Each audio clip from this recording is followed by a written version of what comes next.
Anganwadi teachers మరియు helpers mini teachers సమస్యలు పరిష్కరించాలని ఐసీడీఎస్ నిర్వీర్యం చేసే పీఎం శ్రీ పథకాన్ని మొబైల్ అంగన్వాడీ సెంటర్స్ ను వెంటనే రద్దు చేయాలని కేంద్ర ప్రభుత్వం తెచ్చిన నూతన జాతీయ విద్యా విధానం చట్టాన్ని రాష్ట్ర ప్రభుత్వం అమలు చేయకుండా ఆపాలని సుప్రీంకోర్టు గుజరాత్ హైకోర్టు ఇచ్చిన పిలుపులను వెంటనే అమలు చేయాలని డిమాండ్ చేస్తూ మెదక్ కలెక్టరేట్ కార్యాలయం ఎదుట రాష్ట్ర కమిటీ పిలుపులో భాగంగా anganwadi teachers and helpers union ఆధ్వర్యంలో 48 గంటల ధర్నా ప్రారంభమైంది. ఈ సందర్భంగా anganwadi teachers and helpers union Medak జిల్లా అధ్యక్ష కార్యదర్శులు ఉపాధ్యక్షులు అన్నపూర్ణ నర్సమ్మ మల్లేశంలు మాట్లాడారు. ఈ కార్యక్రమంలో సిఐటియు టౌన్ నాయకులు సంతోష్, అంగన్వాడీ నాయకురాలు రాజ్యలక్ష్మి, స్వప్న, విజయ, ఇందిరా, లక్ష్మి, రాణి, కల్పన, జ్యోతి, అరుణ, నాగరాణి, అనురాధ, మంగ, రజిత, యశోద, సిద్ధలక్ష్మి, సావిత్రి, లలిత, అంజిబాయి, సుజాత తదితరులు పాల్గొన్నారు.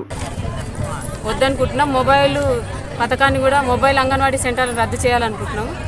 కేంద్ర ప్రభుత్వం నూతన జాతీయ విద్యా విధానం చట్టం అమలు చేసే ప్రయత్నాన్ని చేస్తుంది. అది రద్దు చేయాలని చెప్పేసి అనుకుంటున్నాము. అంగన్వాడీ టీచర్స్కు సుప్రీంకోర్టు నుంచి రావాల్సిన గ్రాడ్యుయేటీ కూడా మనకి ఇంతవరకు రాలేదు. ఆ గ్రాడ్యుయేటీ రావాలని అనుకుంటున్నాము.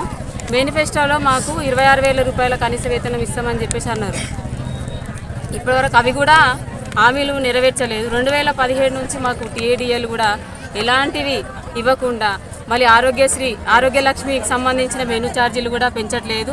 అవి కూడా రావట్లేదు. కనీసం గ్యాస్ బిల్లులు కూడా రావట్లేదు.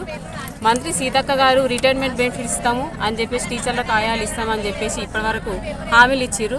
అవన్నీ నెరవేర్చలేదు.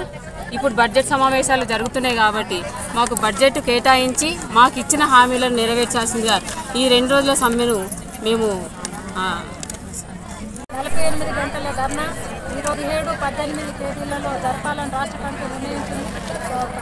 కార్యకర్తల కోరిక మేరకు మరి ఇవాళ సోమవారం రోజు మేరకు కలెక్టరేట్ దగ్గర ఇవాళ 45 ధర్నా ఈరోజు ప్రారంభం చేయడం జరిగింది. ఈ ధర్నా చేయాల్సిన పరిస్థితి ఎందుకు వచ్చింది అనేది ప్రభుత్వము ఆలోచన చేయాలి. మరి ఐసీడీఎస్ ఏర్పడి 50 సంవత్సరాలు అవుతున్నది. 50 సంవత్సరాల నుంచి అంగన్వాడీ టీచర్లకు కానీ హెల్పర్లకు కానీ ఎలాంటి భద్రత లేకుండా వీళ్ళు ప్రభుత్వము నిర్వర్తిస్తున్నది. కనీస వేతనం అనేది లేదు. గౌరవ వేతనం పేరుతో వెట్టి చాకరీ తీసుకుంటున్నది. అట్లనే ఐసీడీఎస్కు బలోపేతం చేయాలి. బడ్జెట్ కేటాయించి బలోపేతం చేయాల్సినటువంటి ప్రభుత్వము ఇలా ఈ ఐసీడీఎస్ను నిర్వీర్యం చేయడం కోసము మొబైల్ సెంటర్లని అలాగే టీఎంసీ పేర్లతోని ఇలా అంగన్వాడీలో చొరబట్టి ఐసీడీఎస్ను నిర్వీర్యం చేయాలని చెప్పేసి ప్రభుత్వము కుట్రలు పన్నుతున్నది. దీనికి మేము అంగన్వాడీ టీచర్స్గా హెల్పర్స్గా మేము అంగీకరించట్లేదు. దీన్ని మేము వ్యతిరేకిస్తూ రాష్ట్ర వ్యాప్తంగానే ఈరోజు పెద్ద ఎత్తున పోరాటం నిర్వహిస్తూ ఉన్నాం. ఐసీడీఎస్కు బడ్జెట్ కేటాయించాలి.